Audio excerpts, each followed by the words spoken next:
প্রিয় মৎস্যচাষী ভাই ও বন্ধুরা, আপনারা কি মাছ চাষে আগ্রহী? তাহলে এই ভিডিওটি আপনার জন্য। এবং যারা এই শীতকালে পাঙ্গাস মাছের পোনা চাষ করে লাভবান হতে পারছেন না, তারা অবশ্যই আমাদের ভিডিওটি ধৈর্য সহকারে দেখবেন। আর এগুলো হলো বোয়ালি পাঙ্গাস মাছের পোনা। বোয়ালি পাঙ্গাস মাছের পোনা আপনারা খেয়াল করে দেখবেন, পোনাগুলো লম্বা প্রজাতির পোনা এগুলো। হ্যাঁ, তো বোয়াল মাছের পোনাগুলো কিন্তু এরকম লম্বা প্রজাতির পোনা হয়। আর এই শীতে আপনারা এই বোয়ালি পাঙ্গাস মাছ অবশ্যই চাষ করে লাভবান হতে পারবেন।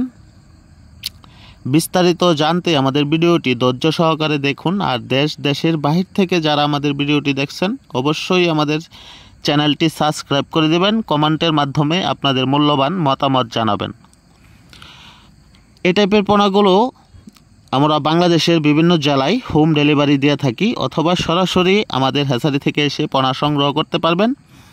আর অবশ্যই আপনারা এই শীতকালে আপনার পুকুরে চুন পটাশ ব্যবহার করবেন। প্রতি 25 দিন 1 মাস পর পর এই চুন আর পটাশগুলো ব্যবহার করবেন। তাহলে আপনার মাছে ভাইরাসে আক্রমণ করতে পারবে না, মাছে কোনো ঘাও হবে না, মাছে খাবার ঠিক মতোই খাবে।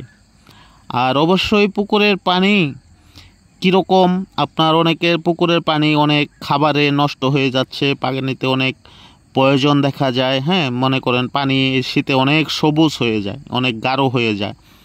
হ্যাঁ, তো ওই হিসাবে কিন্তু আপনার মাছে ঘাও এবং ভাইরাস হওয়ার সম্ভাবনা বেশি থাকে।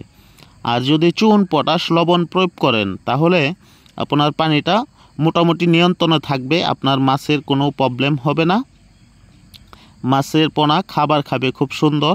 হ্যাঁ, তাহলে আপনারা চাষ করে লাভবান হতে পারবেন। কিন্তু এই বিষয়গুলো অনেক নতুন চাষি আছেন, তারা অনেকেই আপনার এই জিনিসগুলো ফলো করতে পারে না, যার জন্য তারা বারবার